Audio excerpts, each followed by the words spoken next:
Good morning, guys. If you have not yet done these, I know you did part one of these Punnett squares yesterday, or at least you should have, or you should have done it if you were in class to do it. This was the green one we did in class, or maybe the one you printed off at home if you watched the video yesterday. If you haven't, you need to watch the video from yesterday about how to do these Punnett squares. Watch the video lecture, and it also has instructions on how to fill this out.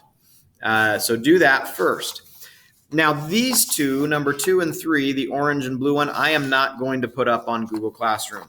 You need to get these from me when you get back, and you're going to staple them together when you're all done with the green on top, the orange, and then the blue. You're going to turn that in as a packet. Okay, so you need to get those from me.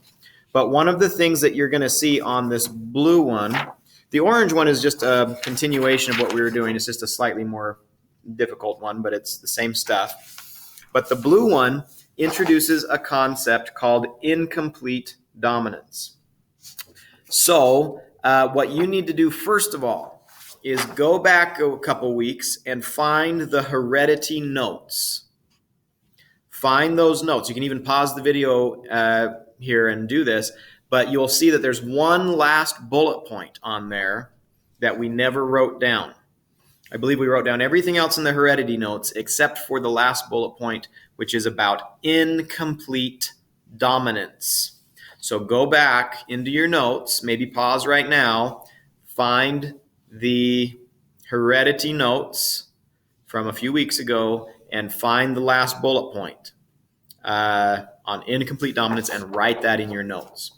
What you will see is it says that incomplete dominance is when you have two traits that are both dominant, and so both of those traits are expressed. Now, so far, everything we've done has assumed that, brown hair is dominant and red hair is recessive or something, where there's a dominant trait and a recessive trait. And if this is here, this one isn't shown at all. It's hidden away, although it can be passed on to their children, but it's not expressed at all. Well, that's not always how things work. Sometimes it is. Sometimes it is complete dominance, but then remember how I've told you, things are more complicated in real life. Sometimes it's not like that. It just depends on the situation. There are other instances where you have two traits that are both dominant. In this case, maybe brown hair and red hair are both strong traits for a certain family. Maybe one is not recessive to the other. Maybe both of them are strong, and so both get shown. If both brown and red hair get shown, then you might get a mixture. You might get auburn hair, which is a reddish brown. Well, if that's the case, here's brown hair, and here's red hair. Now, usually if I said that brown is dominant over red, we'd say, okay, this is dominant, so I use the first letter of the dominant trait, which is B, and a lowercase b for red, and I would go from there. That's if one is dominant and one is recessive. But if you see that it says that they are equally dominant or incompletely dominant, like this, incomplete dominance, this is the key word here. If you see that, you're going to be triggered to say, oh, that means both of them are strong. So remember, the rule for choosing a letter is you pick the first letter of the dominant trait, and that's your letter. Well, here's the first letter of this dominant trait. Brown is dominant, so we use a B. But if red is also equally dominant, because of incomplete dominance, well, that's dominant too. So instead of a lowercase b for red, where it's recessive, in this case, it gets its own letter. Because what's the rule? The first letter of the dominant trait. Well, if both are dominant, they both get their own letter. In incomplete dominance, there are no lowercase letters. This is only if you see incomplete dominance. Otherwise, it's dominant recessive, and it's how we've been doing it before. So in this case, there's a few possibilities for the genotypes. For this genotype, if you get BB, the phenotype That's how it's expressed, remember, would be what? What hair color? It would be brown hair. So if you have the genotype RR, what would that phenotype be? Well, that would be red hair. Well, what's the other option?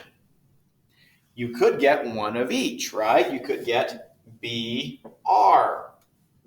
Or it could be RB, by the way. Either way, it's fine. It doesn't matter which one goes first.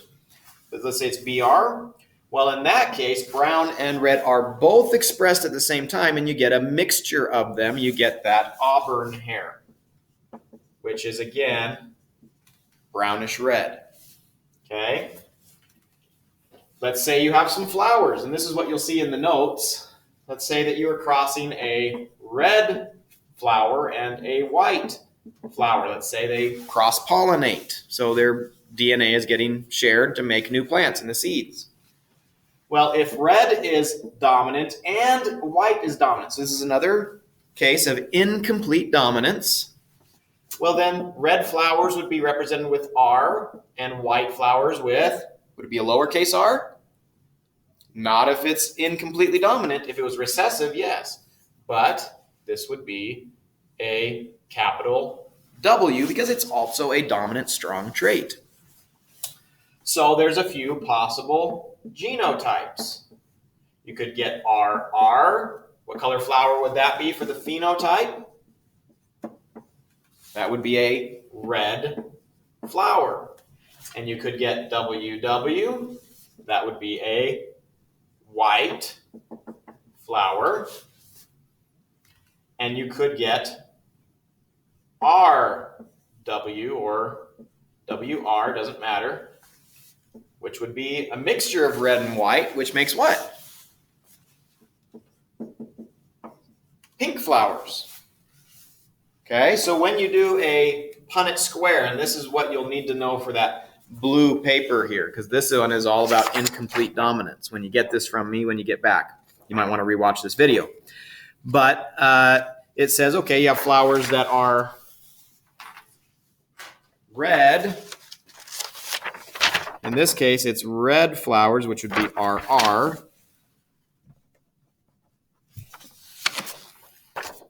Okay. Blue flowers, which would be BB. And then if you mix them, red and blue, of course, make purple. So purple would not be two capital P's. It would be a mixture. RB or BR doesn't matter. So that would get you started on this blue paper, okay, because it's all incomplete dominance. But let's go back to this. Let's say you have a red flower. Here's your Punnett square, if you remember these from the last video. And you have a white flower. Well, what goes here? The offspring are pink. It's over there on the counter. And over here, the offspring are also RW pink, RW, RW. Thank you. Okay? So, now what if I cross these offspring? Well, then I get, let's say I take a pink, which is not bees, right? It's red and white mixed from this, incomplete dominance, and red and white. Okay, well, we go here. We go R, R, right? Boom. This allele and this allele are given, so you get a red offspring. Here you get a pink offspring. Here you get a pink offspring. And again, if you flip RW and any of these, that's fine. And here you get a white offspring.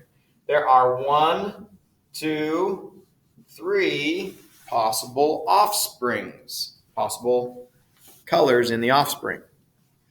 What is the chance of getting a red offspring? What's the probability?